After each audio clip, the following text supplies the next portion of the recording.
नमस्कार दोस्तों, मेरा नाम निपुण जोशी है और समय आ गया हमारी जेमिनी के सबसे प्रमुख कार का आत्म कार का, जिस पे हम लोगों का डिस्कशन चल रहा है, उसी श्रृंखला को आगे बढ़ाने का। आज इस वीडियो में हम लोग ये जानने की कोशिश करेंगे कि अगर किसी भी समय आप लोगों ने आपकी कुंडली में जिस ग्रह की सबसे ज़्यादा हाईएस्ट डिग्री है, जो कि आपका सोल सिग्निफिकेटर प्लैनेट बनेगा, आपका आत्मकार का बनेगा, अगर वो आप लोगों ने बुध ग्रह पाया, तो आप लोगों के जीवन के बारे में, आपके इस सोल सिग्निफिकेटर प्लैनेट के बारे में, उसको प्लीज़ करने के बारे में हम लोग क्या क्या जानकारी प्राप्त कर सकते हैं। तो ठीक है दोस्तों, इससे पहले कि हम लोग आज के इस करंट टॉपिक पे अपनी चर्चा शुरू करें, इंडिविजुअल तौर पे आत्मकारका का क्या सिग्निफिकेंस होता है, उसका क्या महत्व होता है, जो कि अभी तक हम लोग इस श्रृंखला में पढ़ते आ रहे हैं, पहले मैं आप लोगों को उसका क्विक रिवीजन दे देता हूँ। तो देखिए दोस्तों, जैसा कि मैंने आप लोगों को बताया था कि जेमिनी के जो सूत्राज हैं, उनमें इन कारका का बहुत महत्व होता है। जैसे कि फॉर एग्जाम्पल, जिस ग्रह की हाईएस्ट डिग्री होगी आत्मकारका, वो ग्रह आपकी पर्सनैलिटी के बारे में, आपके सोल सिग्निफिकेटर प्लैनेट की तरह वो ग्रह कार्य करेगा। उसी तरीके से सेकेंड हाईएस्ट डिग्री लिए हुए जो ग्रह होगा, उसको हम लोग अमत्यकार का बोलते हैं, जो आपके प्रोफेशन के बारे में बताता है। फिर थर्ड हाईएस्ट डिग्री लिए ग्रह को दोस्तों हम लोग भूत्रिकार का बोलते हैं, जो कि आपके पराक्रम, आपके सिबलिंग्स के बारे में बताता है। तो इसी तरीके से इन सारे कारका में सबसे प्रमुख जो कारका होता है दोस्तों, वो आपका आत्मकारका होता है। मैंने बहुत बार दोस्तों इस श्रृंखला में मैं इस बात का मेंशन कर चुका हूं कि आप लोग यहाँ पे पराशरा के सूत्रों के साथ इसको कंफ्यूज मत करिए। आप में से काफ़ी लोगों के कमेंट्स ये भी आए थे कि भाई जिस ग्रह की डिग्री इतनी ज़्यादा हाईएस्ट होगी, तो वो ग्रह तो देखिए वो तो बिल्कुल ही ओल्ड एज में पहुँच गया, तो वो तो अच्छे फल देने में उसमें सक्षमता ही नहीं है। लेकिन अगर आप इसको जेमिनी के माध्यम से समझने की कोशिश करेंगे, तो जिस ग्रह की हम लोग बात कर रहे हैं, जो आपके इस जीवन काल में आपकी सोल के पर्पस के बारे में जानकारी दे सकता है, जिसके पास आपकी पास्ट लाइफ के सारे जो कर्मास थे उनका अकाउंट है, उस ग्रह के पास इतनी ज्यादा मैच्योरिटी है कि वो जानता है कि आपकी सोल को, आपकी जीवात्मा को परमात्मा से किस तरीके से मिलाया जा सकता है। तो जिस वजह से दोस्तों अभी इस स्टेज में हम लोग सिर्फ प्रिलिमिनरी लेवल पे, एक कहते हैं कि इंट्रोडक्शन लेवल पे, सिर्फ इन कारकास को समझने की कोशिश कर रहे हैं। जैसे हमारा डिस्कशन इस जेमिनी ज्योतिष में और आगे बढ़ेगा, तब इन सारे सिग्निफिकेंस का, इन सारे कारकास का कितना डीपर रोल है, वो आपको लोगों को दोस्तों समझ आ जाएगा। तो ठीक है दोस्तों, ये कुछ बातें थी जो मैंने आप लोगों को आत्मकारका के इंट्रोडक्शन के बारे में अभी तक बताई थी। अब जैसा कि आज जो हम लोगों का डिस्कशन होने वाला है, वो बुध ग्रह के बारे में होने वाला है। तो दोस्तों देखिए, पहली चीज़ तो ये है कि बुध ग्रह के बारे में आप लोगों को उसका मूल स्वभाव पता होना चाहिए, चाहे उसका ज्योतिष का सिग्निफिकेंस हो, चाहे उसका वैदिक सिग्निफिकेंस हो, या उस ग्रह की जो उससे रिलेटेड जो उस पर निवास करने वाले जो देवता हैं, उनका मूल स्वभाव आप लोगों को पता होना चाहिए। क्योंकि देखिए दोस्तों, इस समय हम लोग जिस विषय पे बात कर रहे हैं, वो आपकी सोल की एलिवेशन के पर्सपेक्टिव से डिस्कशन हो रहा है। देखिए, हर ग्रह के पास, चाहे आप सत्वा लेवल पे बात करें, रजस लेवल पे बात करें, तमस लेवल पे काम करने का, कार्य करने का पूरी सक्षमता है। फॉर एग्जाम्पल, अगर आप मंगल ग्रह के हिसाब से भी समझने की कोशिश करें, तो मंगल अपने तमस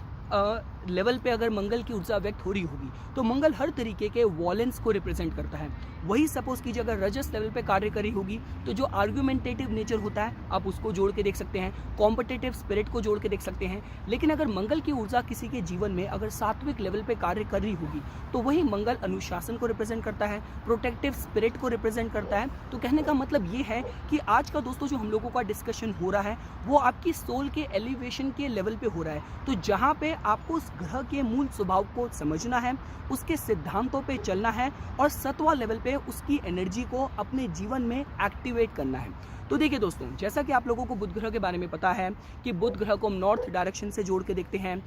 कन्या हो गया और मिथुन हो गया, वो बुध से रिलेटेड, उनसे जुड़ी हुई उनकी अपनी ओन राशियां हैं। अश्लेषा, ज्येष्ठा, रेवती, ये बुध के अपने नक्षत्र हैं। और देखिए दोस्तों, बुध को हम लोग कहीं ना कहीं इंटेलिजेंस से जोड़ के देखते हैं। देखिए, चंद्र आपका माइंड है, बृहस्पति को हम लोग विजडम से जोड़ के देखते हैं। लेकिन जो बीच में जो इंटेलेक्ट है, जो रीजन है, देखिए दोस्तों, हमारी लाइफ में जो कुछ भी इवेंट्स होते हैं, सेम एक इवेंट दो अलग अलग लोगों के जीवन में हुआ होगा, लेकिन उस इवेंट का उसने एक्सट्रैक्ट क्या निकाला। एक इंसान ऐसा भी हो सकता है कि जिसके साथ सेम एक नेगेटिव इवेंट दो लोगों के साथ हुआ, एक इंसान ने उसका एक्सट्रैक्ट, उसने उसकी रीजनिंग ये निकाली कि भी जो मेरे साथ बुरा हुआ है और किसी के साथ ना हो, मैं पूरी कोशिश करूंगा। और एक दूसरे इंसान ने, जिसकी बुद्धि नेगेटिव काम कर रही होगी, तो उसने अपने माइंड को, अपने मून को, अपने माइंड को उसने ये रीजनिंग दी, ट्विस्टेड रीजनिंग दी कि भी जब मेरे साथ गलत हुआ है तो मेरे को सबके साथ बुरा करना है, मेरे को उसका रिवेंज लेना है। तो कहने का मतलब ये है कि आपकी माइंड की सक्षमता, बृहस्पति का डोमेन जो विजडम है, उसको एक्सट्रैक्ट करने की कितनी है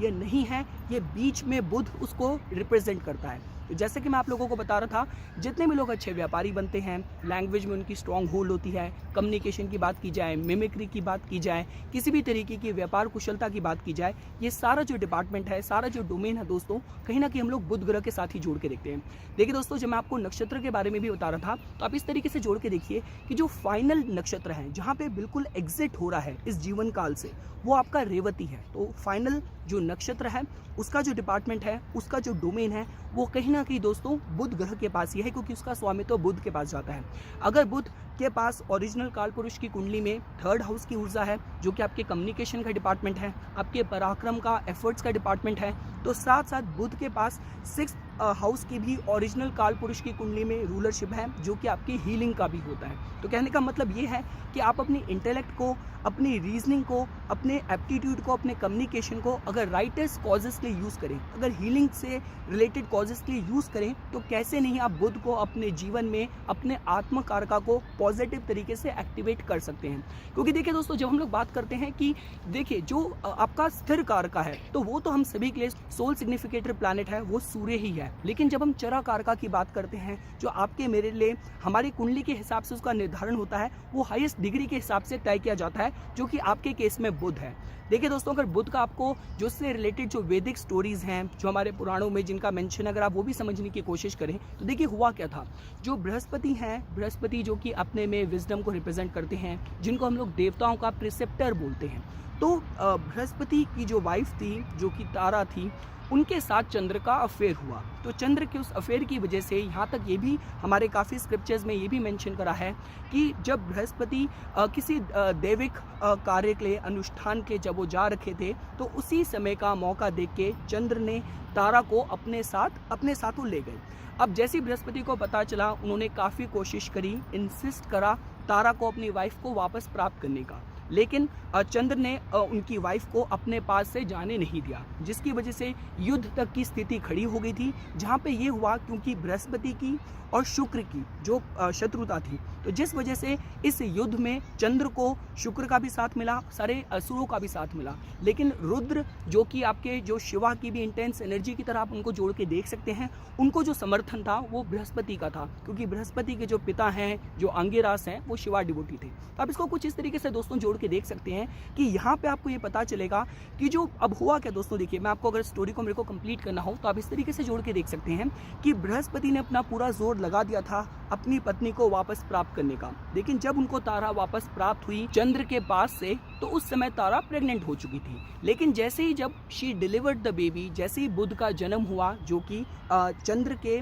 और बृहस्पति की वाइफ के इलेजिटिमेट अफेयर की वजह से जिनका जन्म हुआ, वो इतना सुंदर था, इतना इंटेलिजेंट था, इतना सौम्य था कि बृहस्पति की हिम्मत ही नहीं हुई उसको गिव अप करने की। तो दोस्तों देखिए, ये मैंने आपको सिर्फ ये मेरा इस स्टोरी को बताने का लॉजिक ये था कि यहाँ पे भी आप देखेंगे कि कहीं ना कहीं जो बुध है, बुध की चंद्र के साथ एक परस्पर शत्रुता है। ये अगर आप प्लैनेटरी फ्रेंडशिप के हिसाब से भी देख के चलें, तो कहने का मतलब यही है दोस्तों कि अगर आपका आत्मकार का ये इंपॉर्टेंट प्लैनेट है, बुध है, तो आपको ये पता होना चाहिए, क्योंकि बुध के अंदर फ्लेक्सिबिलिटी सबसे ज़्यादा होती है। बुध एक ऐसा ग्रह है, वो जिस ग्रह के साथ बैठेगा उसी तरीके से अपने को मोल्ड कर सकता है। तो आपको ये पता होना चाहिए कि आप अपने इंटेलेक्ट को हायर राइटेस्ट कॉजेस के लिए, कंसर्न्स के लिए ही यूज़ करें। फिर कैसे नहीं वो जो आपकी रीजनिंग है वो विजडम का रूप ले ले, और आपके माइंड अगर इसी तरीके की विजडम को अगर एब्जॉर्ब करेगा, तो कैसे नहीं आपके कार्य आपकी जीवात्मा को परमात्मा की तरफ ही लेके जाएं। दोस्तों आप इसको कुछ इस तरीके से भी जोड़ के देख सकते हैं। साथ साथ दोस्तों देखिए,